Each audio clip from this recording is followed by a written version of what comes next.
नमस्कार दोस्तों, कैसे हैं आप सब। तो भाई 26 जुलाई 2022 इंडियन एक्सप्रेस में जो आर्टिकल पब्लिश हुए हैं उनको हम देखेंगे। आज का न्यूज़ एडिटोरियल बहुत ज़्यादा इंपॉर्टेंट है। चाइना बहुत बड़ा चैलेंज है, इंडिया और जापान अपने न्यूक्लियर आर्सेनल को जो है डेवलप करने की बात कर रहे हैं। एमएसएमई में बहुत ज़्यादा प्रॉब्लम देखने को मिल रही है। कोविड-19 पैंडेमिक, उसके बाद उसके पहले मोनेटाइजेशन हुआ, तो काफ़ी सारी प्रॉब्लम्स जो हमको देखने को मिल रही हैं। कोविड जो है लाइफ का पार्ट बन गया है। इसके अलावा जो एल्डरली पीपल्स हैं उनके लिए जो है क्या स्टेप लेने चाहिए। आज के समय जो एल्डरली लोग हैं उनको क्या क्या प्रॉब्लम जो है फेस करनी पड़ रही है, तो इस वीडियो में जो है हम डिस्कस करेंगे।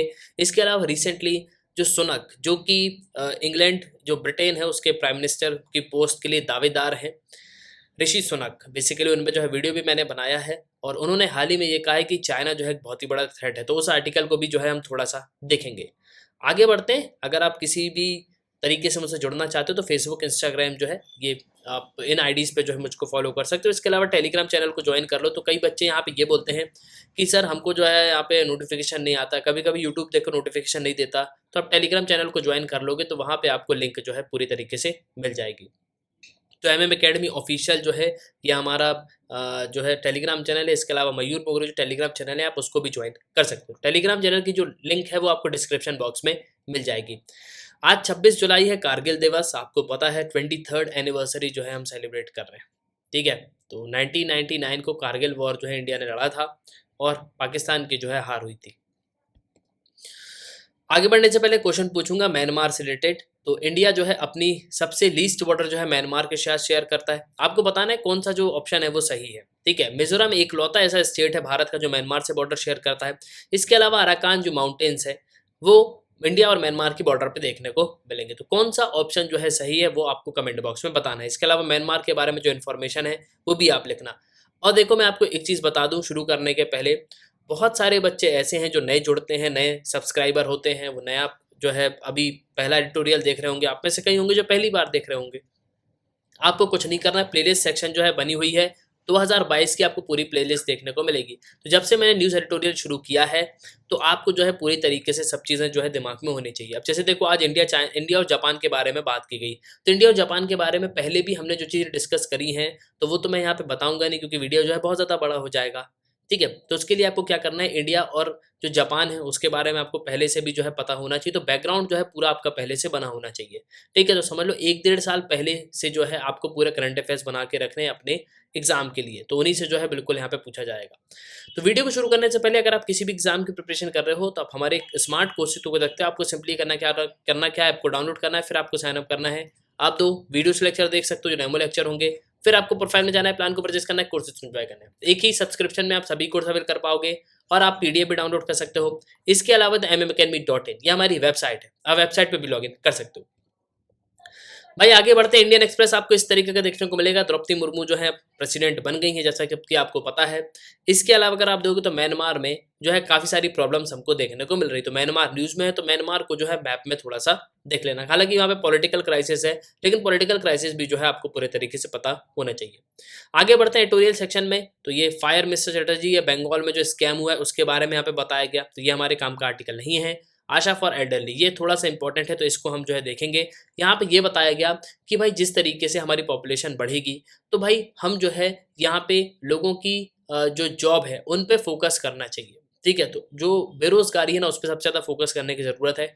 अब इसका रीज़न क्या है, देखो जॉब होगी ना तो लोगों के पास पैसे होंगे। जब एक समय ऐसा आता है कि लोग जब एल्डरली हो जाते हैं, ठीक है, जिसके पास पैसा है वो तो अपना इलाज करवा रहा है, लेकिन समय के साथ साथ जो प्रॉब्लम्स आती हैं उनका क्या। तो उनके पास जो है पैसे यहाँ पे कैसे आएंगे। तो मेनली यहाँ पे जो है हमको जॉब पे और जो एम्प्लॉयमेंट है उस पर जो है फोकस करना चाहिए। इसके अलावा सेविंग MSMEs, तो जो माइक्रो स्मॉल मीडियम इंटरप्राइजेस हैं इनको सेव करने की बहुत ज़्यादा ज़रूरत है। ये काफ़ी ज़्यादा जो है घाटे में देखने को मिल रही है।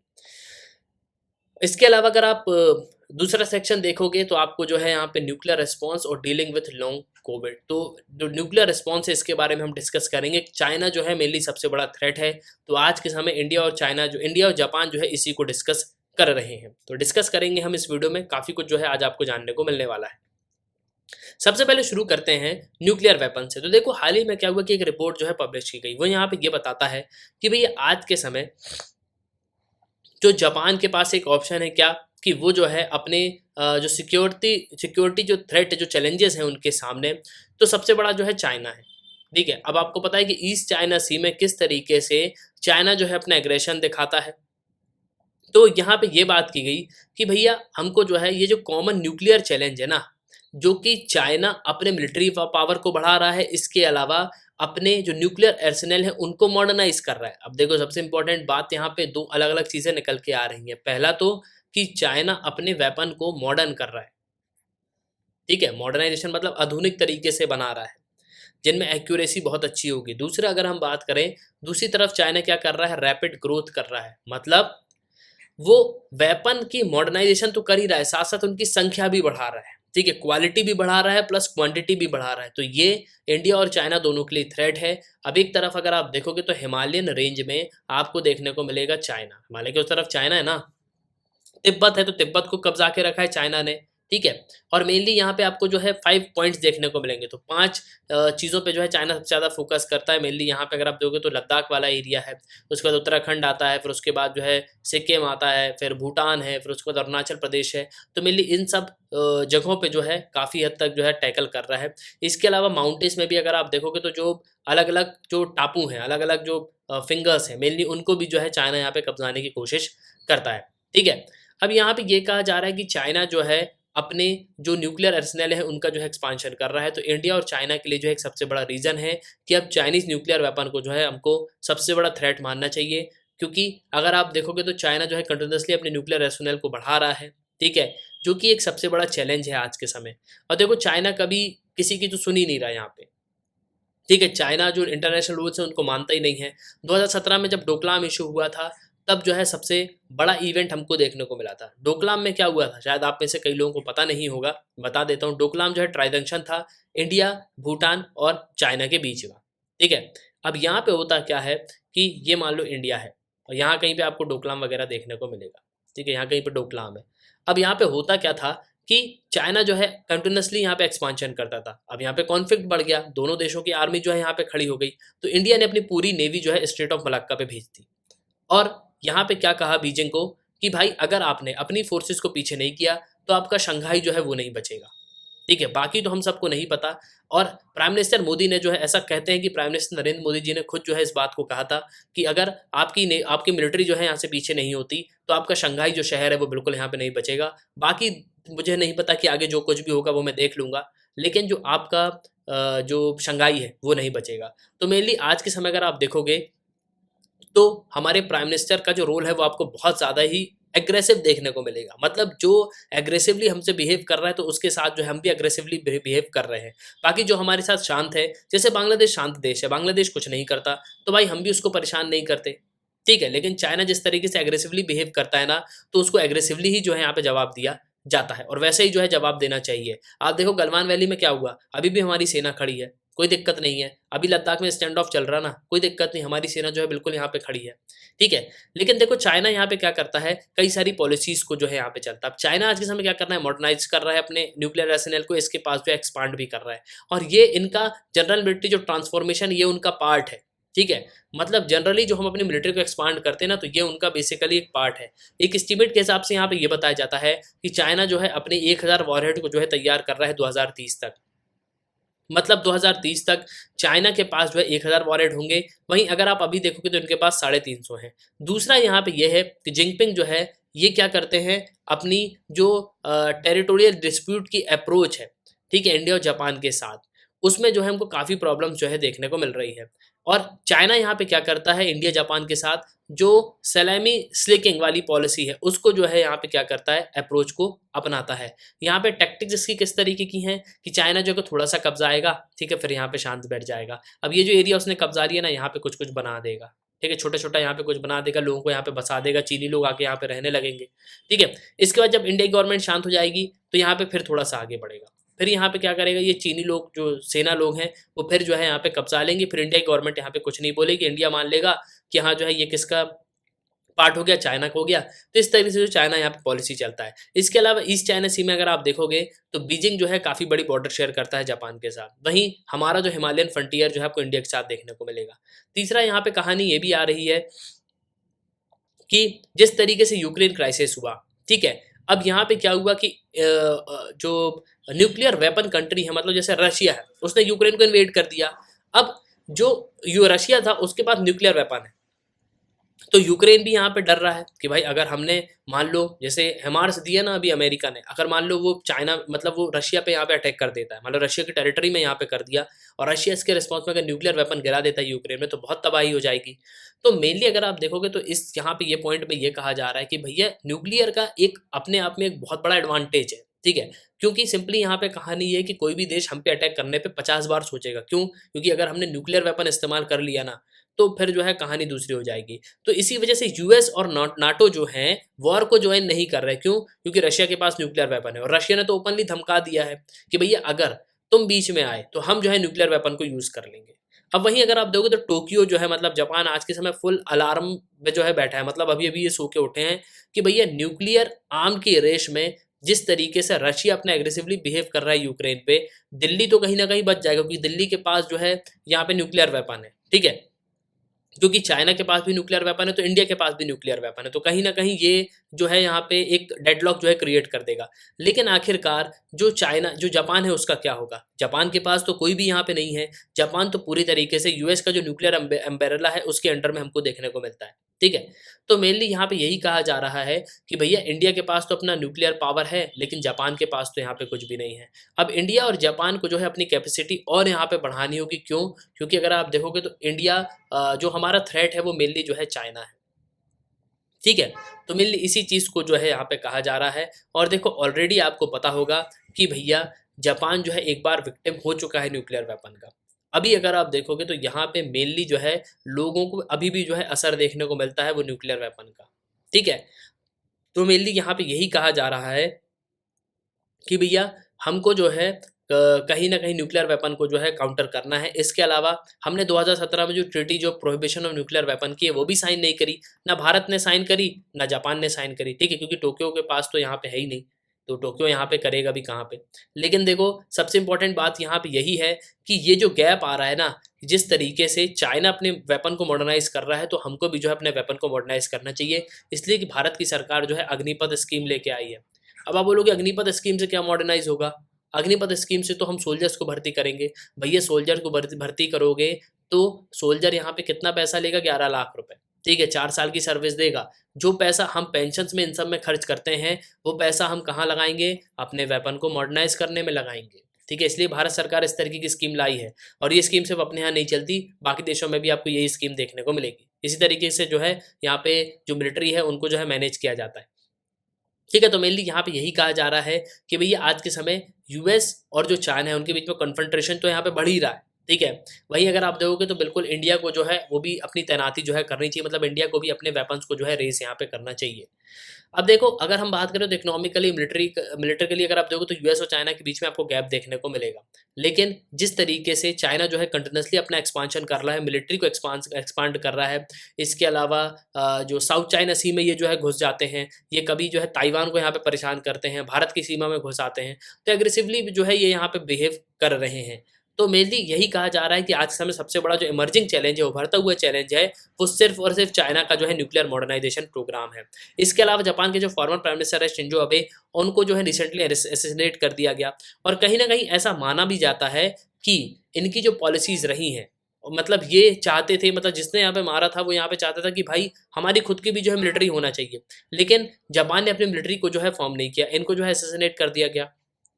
अब देखो जब शिंजो आबे थे तो वो यहाँ पे न्यूक्लियर पॉलिसी पे जो है फोकस करने की बात करते थे और इसीलिए इन्होंने यहाँ पे क्वाड की बात की थी, ठीक है। क्योंकि देखो चाइना के पास था न्यूक्लियर वेपन और जापान एक बार विक्टिम बन चुका था। अब जापान को चाहिए सपोर्ट, तो उसने यूएस, इंडिया, इसके अलावा ऑस्ट्रेलिया और जापान इनने मिलकर क्वाड बनाया कि हम जो इंडो पैसिफिक रीजन को यहाँ पे फ्री करें, कोशिश करेंगे कि भाई इंडो पैसिफिक रीजन जो है पूरी तरीके से खुला रहे, चाइना जो है अपने एग्रेसिवली यहाँ पे बिहेव ना करे, ठीक है। इसके अलावा अगर आप यूरोप में भी देखोगे तो कई सारी कंट्रीज है, बेल्जियम, इटली, नीदरलैंड जो है, ये यूएस की न्यूक्लियर वेपन का जो डिप्लॉयमेंट है उन्हीं के अंदर में जो है पार्टिसिपेशन इनका आपको देखने को मिलेगा।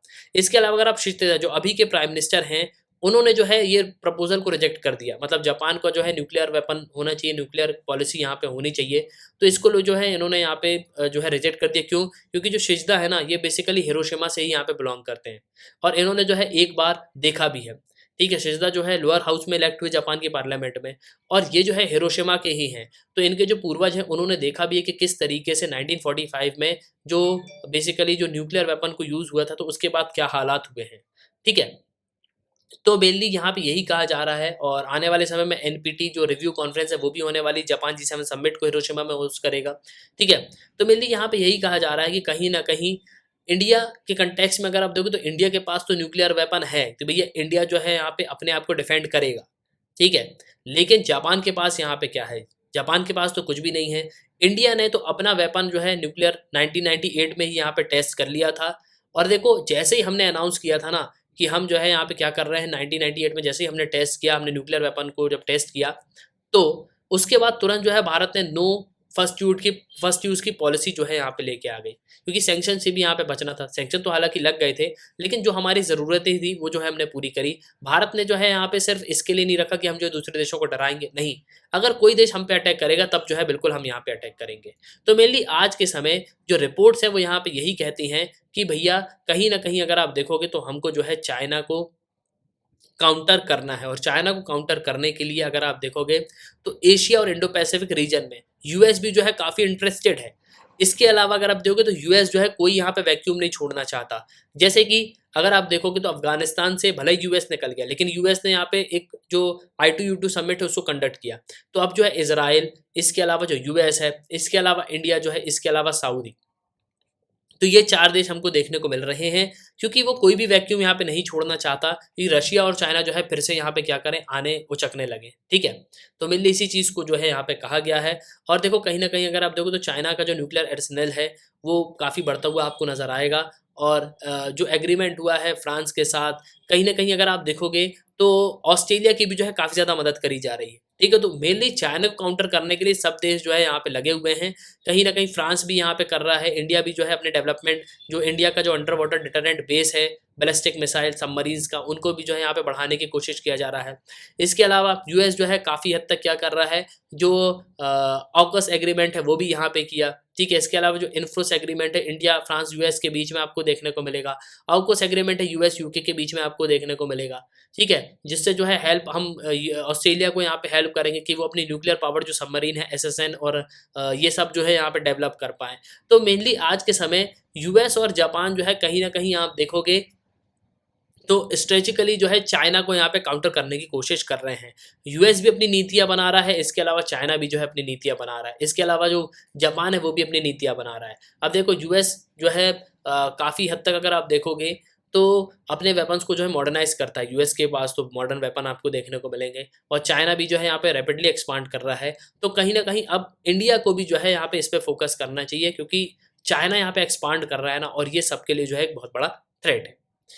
आगे बढ़ते हैं। दूसरा यहाँ पे आर्टिकल है आशा फॉर एल्डरली। ठीक है? तो मेनली यहाँ पे क्या हो रहा है, देखो यूनाइटेड नेशन ने रिसेंटली वर्ल्ड पॉपुलेशन प्रोग्रेस की रिपोर्ट है वो यहाँ पे सबमिट करी। यहाँ पे आई मतलब जहाँ पे ये बताया गया कि भैया इंडिया की जो पॉपुलेशन है वो बहुत ज़्यादा हो जाएगी, हम चाइना को जो है सरपास कर जाएंगे 2023 में। वैसे हम 2027 में करने वाले थे, लेकिन नेक्स्ट ईयर जो है हम कर लेंगे। तो ये अनएक्सपेक्टेड चीज़ें जो है हमको देखने को मिल रही हैं। अब कहानी यहाँ पे ये आती है कि हमारी जो ग्रोथ है वो तो हो रही है, लेकिन जिस तरीके से यहाँ पे ग्रोथ होनी चाहिए थी, मतलब हम सोच रहे थे ना बहुत ज़्यादा हम ग्रोथ कर जाएंगे, तो ऐसा बिल्कुल भी नहीं है। अब देखो यहाँ पे ये कहा जा रहा है कि एक तरफ जो है हमको जो डेमोग्राफिक जो डिविडेंड है, ठीक है, हम जो यूनिक हमको डेमोग्राफिक डिविडेंड भारत में देखने को मिलेगा, तो आज के समय हमको जो है जॉबलेस ग्रोथ पे ज़्यादा फोकस करना चाहिए। ठीक है? क्योंकि आज के समय अगर आप देखोगे तो हमको वुमेन्स जो एजुकेशन है उस पे ज़्यादा इन्वेस्ट करना चाहिए। इसके अलावा जो रिप्रोडक्टिव राइट्स हैं उनके बारे में जो है बताना चाहिए महिलाओं को। तो उससे जो है पॉपुलेशन तो हमारी कंट्रोल होगी ही होगी, साथ में जो वुमेन है वो यहाँ पे एजुकेट होंगी, और इसके साथ-साथ हमको जो है जॉब्स की भी यहाँ पे व्यवस्था करनी चाहिए। क्योंकि आने वाले समय अगर आप देखोगे तो लाइफ एक्सपेक्टेंसी जो है वो आपको बढ़ती हुई नज़र आएगी। ठीक है? अगर आप पिछले कई डिकेड्स में देखोगे तो अगर आप देखोगे तो जो लाइफ एक्सपेक्टेंसी है वो हमको जो है यहाँ पे बढ़ती नज़र आ रही है, तो बेबीज़ भी जो है यहाँ पे बॉर्न होंगे। तो इसका जो इम्पैक्ट है वो आपको लाइफ एक्सपेक्टेंसी में जो है बिल्कुल यहाँ पे देखने को मिलेगा। जैसे यहाँ पे इन्होंने एग्जांपल दिया कि मेरे पिताजी हैं 89 ईयर्स ओल्ड के हैं। अब देखो उनके पास तो यहाँ पे पैसा था, ठीक है? उनकी लाइफ एक्सपेक्टेंसी जो है यहाँ पे 30 ईयर यहाँ पे है। तो ये जो है अपना इंडिपेंडेंस डे मतलब 75 जो इंडिपेंडेंस डे है वो भी वो यहाँ पे देख रहे हैं। तो मेनली इन्होंने वो दौर देखा है, आज़ादी के पहले का भी और आज़ादी के बाद का भी। ठीक है?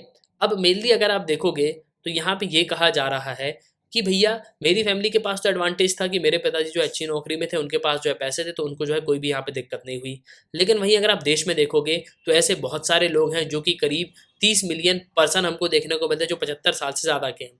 और ये माइलस्टोन है कि मैं भी जो है यहाँ पे 239 तक जो है मैं इस तक जो है यहाँ पे पहुँच जाऊँगा। लेकिन वर्ल्ड पॉपुलेशन जो प्रोस्पेक्टस है वो यहाँ पे ये कहता है कि करीब मतलब भारत में करीब 100 मिलियन लोग जो है ऐसे होंगे जो 75 साल से ज़्यादा के होंगे, और ये काफ़ी ज़्यादा नंबर है। अब देखो यहाँ पे सिंपल एक सबसे बड़ा क्वेश्चन जो है यहाँ पे खड़ा होता है कि मैंने ये कहते हैं राइटर कि मैंने जो है बहुत बड़ा स्ट्रगल यहाँ पे देखा है, मेरे पिताजी ने किस तरीके से जो है यहाँ पे काम किया। इनकी जो 5 डिकेड्स में जो डिसेबलिंग कंडीशन है वो तो यहाँ पे थी, लेकिन देखो कहीं ना कहीं यहाँ पे ये भी कह रहे हैं कि भैया मेरे पिताजी को जो है उतनी ज़्यादा प्रॉब्लम नहीं थी, लेकिन फिर भी अगर जिसके पास मान लो यहाँ पे जॉब नहीं है, पैसे नहीं है, तो वो किस तरीके से यहाँ पे करेगा। अब देखो इनको एक फुल टाइम बेड केयर चाहिए, इनके पास पैसे थे तो यहाँ पे जो है इन्हें सब कुछ कर लिया। यहाँ पे डॉक्टर को भी हैं, फिजिशियन भी हैं, फिजियोथेरेपिस्ट आ रहा है, ठीक है, हॉस्पिटल में प्रॉपर रिव्यू हो रहा है, तो कहीं ना कहीं अगर आप देखोगे तो इन्होंने जो है अपने आप को मैनेज कर लिया। लेकिन यहाँ पे ये कहा जा रहा है कि आने वाले समय में अगर इसी तरीके की सिचुएशन चलती रही तो यहाँ पे क्या होगा, ठीक है। इन्होंने यहाँ पे ये भी कहा कि आज के समय अगर आप देखोगे तो एक मेडिकल क्राइसिस भी जो है हमको देखने को मिल रहा है। इनकी माता और पिता दोनों में से किसी को भी जो है यहाँ पे कुछ भी नहीं हुआ, ठीक है, इनको कोई भी यहाँ पे इलनेस नहीं थी, लेकिन फिर भी अगर आप देखोगे तो उम्र बढ़ती है तो यहाँ पे कुछ ना कुछ समस्याएं जो है बिल्कुल यहाँ पे होती हैं, ठीक है। अब यहाँ पे जो 20 जो एपिडेमिक स्टडी हुई है वो यहाँ पे ये बताती है कि 90,000 इंडिविजुअल जो है इंडिया से, इनको रिपोर्ट किया गया करीब 8% पॉपुलेशन जो है वो 75 से ज़्यादा है, और कहीं ना कहीं इनकी मेडिकल कंडीशन जो है वो खराब देखने को मिलेगी। इसके अलावा जो अल्जाइमर एसोसिएशन है वही यहाँ पे ये कहता है कि भारत में करीब 4 मिलियन पीपल ऐसे हैं जो कि डेमेंटिया से जो है प्रभावित है, मतलब डेमेंटिया जो है उनको बीमारी है, मतलब पागलपन की यहाँ पे बीमारी है। इसके अलावा अगर आप देखोगे तो आने वाले समय में फ्यूचर पॉपुलेशन भी जो है हमको काफ़ी ज़्यादा बढ़ती हुई नजर आएगी। तो मेनली यहाँ पे ये कहा जा रहा है कि भैया हमको जो है यहाँ पे सिंपल सिर्फ जो डेली लिविंग है उस पर यहाँ पे फोकस कर रहा है आदमी, लेकिन कहीं ना कहीं सरकार को जो है मेनली यहाँ पे किस चीज़ पे फोकस करना चाहिए, जो जॉब है उस पर यहाँ पे फोकस करना चाहिए, ठीक है। तो एक सबसे बड़ा इंपॉर्टेंट क्वेश्चन जो है इसी के बारे में यहाँ पे बताया गया है कि हमको जो है मेनली जो हेल्थ कंडीशंस हैं उनके साथ बिल्कुल भी यहाँ पे खिलवाड़ नहीं करना चाहिए, क्योंकि हेल्थ जो है सबसे ज़्यादा इंपॉर्टेंट होती है, ठीक है। तो मेनली इसी चीज़ को यहाँ पे कहा गया है आर्टिकल्स में। इसके अलावा यहाँ पे ये कहा गया कि भैया किस तरीके से अगर आप देखोगे तो जो आशा जो कि एक सोसाइटी है जो यहाँ पे काम करती है, उसका सबसे बड़ा रोल जो है आपको देखने को मिलेगा। आशा मतलब एग्रीगेटेड सोशल हेल्थ एक्टिविस्ट, ठीक है। तो आशा ये पूरी एक संगठन चलता है। इसमें अगर आप देखोगे तो इसने बहुत ज़्यादा हेल्प करी है लोगों की, चाहे वो मैटरनल हो, चाहे वो इन्फेंट मोर्टेलिटी हो, इन सबको कम करने में जो है आशा का बहुत बड़ा रोल है, एक आशा फाउंडेशन का बहुत बड़ा रोल है। इससे लाइफ एक्सपेक्टेंसी जो है लोगों की यहाँ पे बढ़ रही है। और कोविड-19 वैक्सीनेशन में भी अगर आप देखोगे तो आशा का जो कवरेज है वो बहुत ज़्यादा देखने को मिलेगा। इनके बिना जो है कुछ भी यहाँ पे नहीं हो सकता। WHO के जो डायरेक्टर जनरल हैं उन्होंने जो मई में जो है अवार्ड भी दिया आशा फाउंडेशन को, क्योंकि इनका जो है कंट्रीब्यूशन हमको बहुत अच्छा देखने को मिल रहा है हेल्थ के सेक्टर में। चाहे वो हेल्थ प्रोटेक्ट करने की बात हो, प्रमोट करने की बात हो, आशा प्रोग्राम जो है एक कम्युनिटी को यहाँ पे बिल्ड कर रहा है, एक वर्कफोर्स जो है तैयार कर रहा है, जो कि सरकार का जो हेल्थ नेटवर्क है उसको यहाँ पे बढ़ाने की कोशिश कर रहे हैं। भाई अगर आप भारत में देखोगे तो भारत जो है ह्यूमन रिसोर्स में काफ़ी ज़्यादा है, तो यहाँ पे यंग लोग हमको बहुत ज़्यादा देखने को मिल रहे हैं। तो आज के समय जो है भारत में 2 पॉपुलेशन चैलेंजेस है। 2 पॉपुलेशन चैलेंज कैसा? पहला तो यंग है, उनको यहाँ पे क्या करना, रोजगार देना, ठीक है।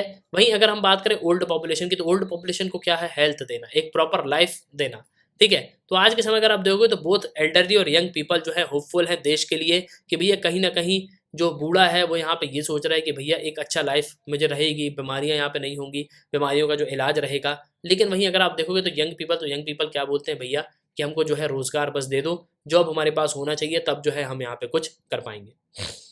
आगे है MSME के बारे में बात करी गई है।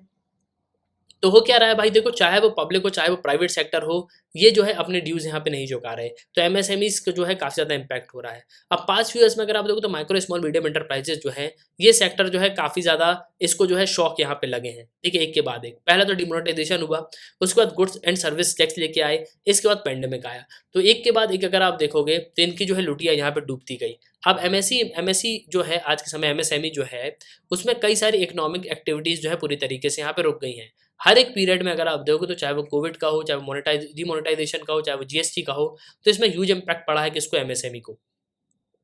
इसके अलावा कहीं ना कहीं एक जो ग्रोथ है वो हमको एमएसएमई में देखने को मिल रही थी, क्योंकि सरकार ने यहाँ पे क्या किया, आरबीआई ने यहाँ पे एक स्टेबिलिटी को रिपोर्ट को लेके आया, तो यहाँ पे जो ग्रॉस नॉन परफॉर्मिंग एसेट्स हैं एमएसएमई की सेक्टर की, वो जो है यहाँ पे डिप्ट हो गई थी। मतलब कहीं ना कहीं जो नॉन परफॉर्मिंग जो एमएसएमई के हैं, मतलब जो यहाँ पे लोन लिए वो नहीं चुका रहे हैं, तो उनमें जो है हमको कमी देखने को मिल रही थी। मतलब प्रॉपर जो है यहाँ पे रास्ते में गाड़ी जो है आ रही थी। लेकिन यहाँ पे ये हुआ कि मार्च 2022 में बैड लोन जो एमएसएमई के हैं वो यहाँ पे बढ़ गए, 9.3% हो गए। ठीक है। इसके अलावा जो रिपोर्ट है वो यहाँ पे ये भी बताती है कि जो एमएसएमई लोन है उनमें करीब 2.5% का टोटल एडवांसेस जो है हमको देखने को मिल रहा है। इसके अलावा जो रिमेन सोर्स हैं वो कंसर्न में है, मतलब जो पैसा हमने यहाँ पे दिया था उतना पैसा जो है वापस यहाँ पे नहीं आ रहा। अब अगर आप देखोगे तो कई सारी जो लार्जली फर्म है उनको यहाँ पे तो बेनिफिट हो रहा है, ठीक है, एमएसएमई के एक्सपेंस है। लेकिन अगर आप और भी रिपोर्ट देखोगे तो एमएससी में जो है एमएसएमई जो है एक आपको लॉस्ट मार्केट देखने को मिलेगा, और खासकर ये पेंडेमिक के बाद हुआ है। अब एमएसएमई क्या कर रहा है, एक बहुत बड़ी प्रॉब्लम जो है फेस कर रहा है। वहाँ पे कहीं ना कहीं आपको डिलेड पेमेंट का इशू भी जो है देखने को मिलेगा, ठीक है। इसके अलावा अगर आप देखोगे तो पेमेंट जिस तरीके से डिले हो रही, तो ये क्रिटिकल इशू है, क्योंकि देखो कहीं ना कहीं अगर आप देखो तो एमएसएमई हो चाहे कोई भी हो, उसको पैसे की जो है सबको ज़्यादा जरूरत पड़ती है। अब पैसे यहाँ पे नहीं होंगे तो जो पगार है वो किस तरीके से यहाँ पे देगा, इसके अलावा जो मटेरियल है वो यहाँ पे किस तरीके से मंगाएगा, ठीक है। तो जो कैश फ्लो मैनेजमेंट है वो काफ़ी कॉम्प्लिकेटेड होता जा रहा है। इसके अलावा जो वर्किंग कैपेबिलिटी रिक्वायरमेंट है वो यहाँ पे बढ़ रही है, मतलब इन पे वर्क प्रेशर बढ़ रहा है लेकिन पैसा इनके पास आ नहीं रहा, ठीक है। तो कहीं ना कहीं अगर आप देखोगे तो एमएसएमई जो स्मॉल एंटरप्राइजेस हैं उनकी पेमेंट्स में डिले हो रही है। इसके अलावा जो उनकी सेल ऑफ परसेंटेज है वो भी यहाँ पे कम हो रही है। हालांकि देखो जो सेल ऑफ परसेंटेज है वो जो है हमको हाई देखने को मिल रही है कुछ सालों में, लेकिन प्रॉब्लम सबसे बड़ी यहाँ पे ये है कि जो लेबर यहाँ पे इन्वेस्ट कर रहे हैं, मतलब ये जो लेबर को पैसा दे रहे हैं, कंस्ट्रक्शन कर रहे हैं, रिटेल ट्रेड कर रहे हैं, ट्रांसपोर्ट कर रहे हैं, तो इनका पेमेंट जो है यहाँ पे प्रॉपर तरीके से नहीं आ रहा, ठीक है।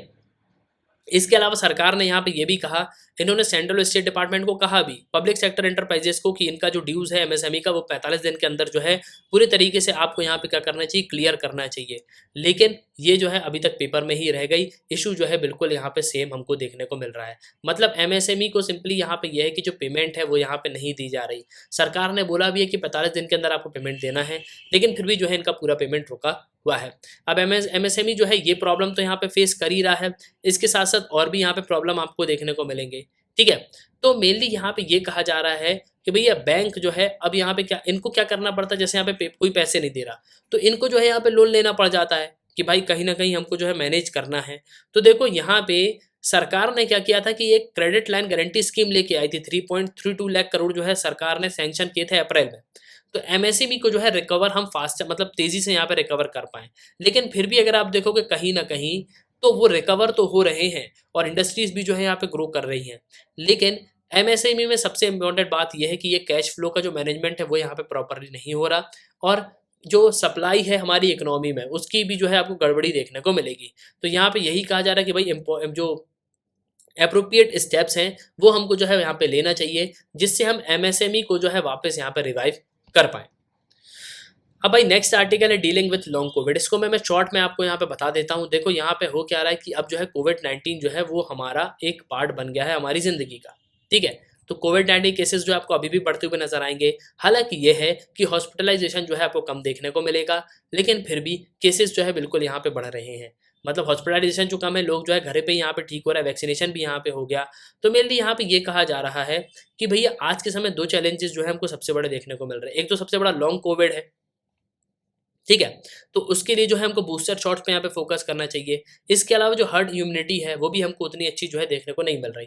अब देखो यहाँ पे ये है, कोविड-19 के बाद आप देखोगे तो कहीं ना कहीं लोग ठीक हो गए हैं, लेकिन उसके बाद भी उनमें बहुत सारी समस्याएं आपको देखने को मिलेंगी। आप अपने घर पे ही देखो, पहले जो लोग थे उनमें क्या था और अभी जो कोविड जिनको हो गया है उनके बाद जो है उनकी बॉडी पे क्या इम्पैक्ट पड़ा है, तो आपको एक बहुत ही बड़ा अंतर जो है देखने को मिलेगा। तो इसी आर्टिकल में ये सब चीज़ों को जो है यहाँ पे बताया गया है, ठीक है। इसके अलावा ये ऋषि सुनक जो कि कंटेंडर हैं यूके के प्राइम मिनिस्टर बनने के, तो यहाँ पे ये बताया इन्होंने कि चाइना जो एक सबसे बड़ा थ्रेट है ब्रिटेन के लिए, और यहाँ पे कई सारे पॉइंट्स जो है उन्होंने बताए भी कि किस तरीके से चाइना जो है इंडो पैसिफिक रीजन पे यहाँ पे घुस जाता है। इसके अलावा जो इंडिया के साथ इनके काफ़ी कॉन्फ्लिक्ट जो है आपको देखने को मिलेंगे। तो मेनली इसी चीज़ को जो है इन्होंने यहाँ पे कहा हुआ है। तो ये था भाई 26 जुलाई 2022 का इंडियन एक्सप्रेस जो आर्टिकल पब्लिश थे वो सब मैंने आपको बता दिए। तो एटलास्ट आई होप कि आपको इस वीडियो में काफी जानने को मिला होगा। थैंक्स फॉर लिसनिंग और सुनने के लिए बहुत धन्यवाद। जय हिंद, जय भारत।